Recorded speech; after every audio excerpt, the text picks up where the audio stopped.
છો નાના બાળ મિત્રો? બધા મજામાં ને? તો વિડિયો આવે છે ને બધાની પાસે, જોવો છો તમે YouTube પર?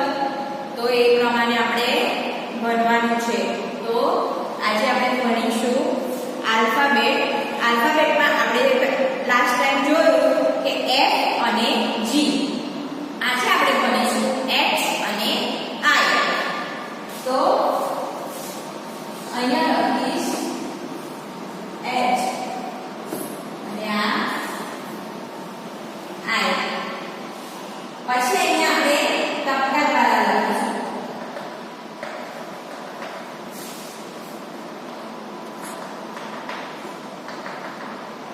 એ ટપકાને આપણે શું કરવાનું છે? જોડવાના છે આ રીતના.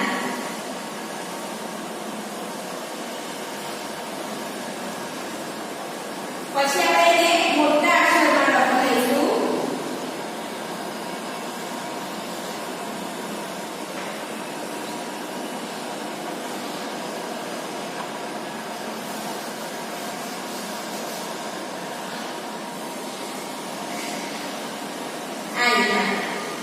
તો પછી મૂકવાનું છે H for horse. શું કહેવાય?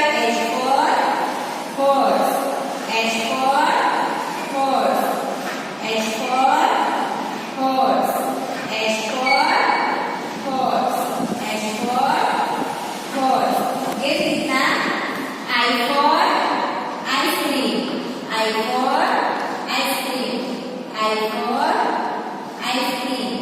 I for ice cream. I for ice cream.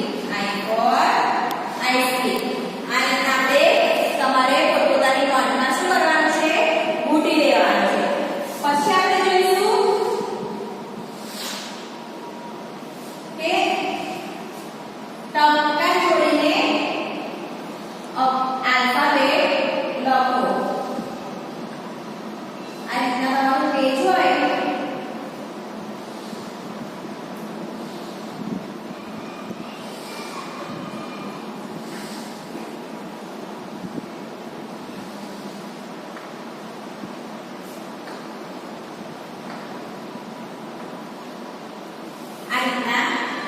લઈ લેવાનું.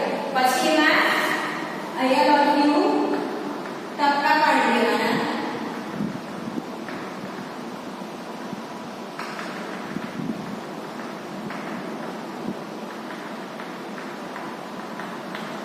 તમને જ્યાં સુધી ના આવે ત્યાં સુધી શું કરવાનું છે? ઘૂંટવાનું કામ કરવાનું છે. શું કરવાનું? ઘૂંટવાનું. અને ઘૂંટીને પછી આવે તો આપણે ટપકાવાળું લખવાનું અને વગર ટપકાવાળું પણ લખવાનું.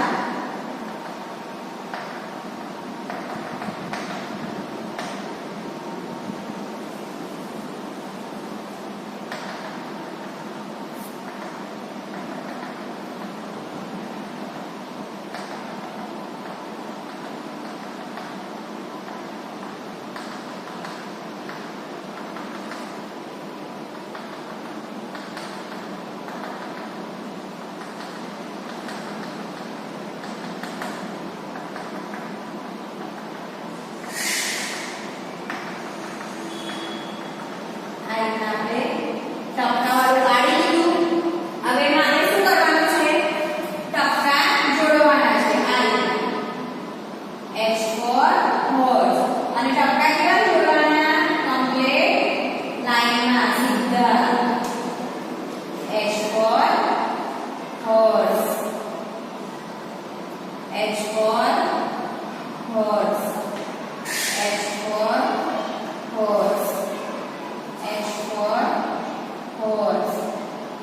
H for horse. પછી છે I for ice cream.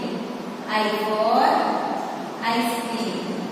I for ice cream. I for ice cream. I for ice cream. I for ice cream. I for ice cream. I for ice cream. આ રીતના આપણે ટપકા જોડી લેવાના છે. પછી આપણે જોઈશું જોડકા જોડવું.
તો અહીંયા મેં આ લખ્યું છે એમાં આપણે શું કરવાનું છે અહીંયા મેં આપણે a આપ્યું છે તો અહીંયા તમે આ સ્પેલિંગ લખ્યો છે એમાં તમને a ક્યાં દેખાય છે જ્યાં a દેખાય ને એના પર આ રીતના બોર્ડ રાઉન્ડ કરી દેવાનું પછી અહીંયા p લખ્યો છે તો આમાં તમને p દેખાય એના પર આપણે બોર્ડ રાઉન્ડ કરી દેવાનું પછી છે c તો આમાં તમને ક્યાં દેખાય છે અહીંયા a લખ્યો છે ને એની સામે શું લખ્યું છે Apple A double P L E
સમય દેખાય ને એવું. બરાબર. આ આલ્ફાબેટ અહીંયા આપણને દેખાય એટલે આપણે એના પર બોલ્ડ કરી દેવાનું છે. તો આપણે આટલું શીખ્યા. તો આ બધું બધાએ